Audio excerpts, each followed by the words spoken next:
talk about this top layer of the pyramid, this is one of my personal favorites.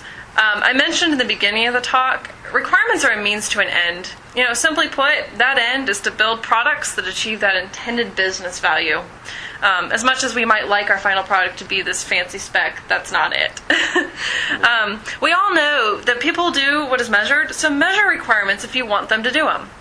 Or even better, measure the success of your projects and teach the people on your projects how requirements are going to help them achieve that success. So what are some of the proved outcomes that you should expect? Here are a few that we find to be most important.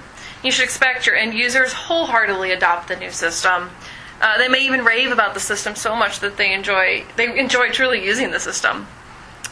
The volume of defects should be lower. That's going to allow your teams to focus on defining new functionality rather than fixing broken functionality.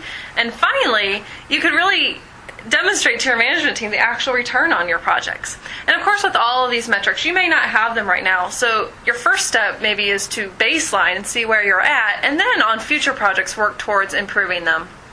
Now, instead of waiting to see at the end of the project if we were successful, we might also look at interim requirements metrics to see that we're on track for a successful project. So a couple examples here real quick.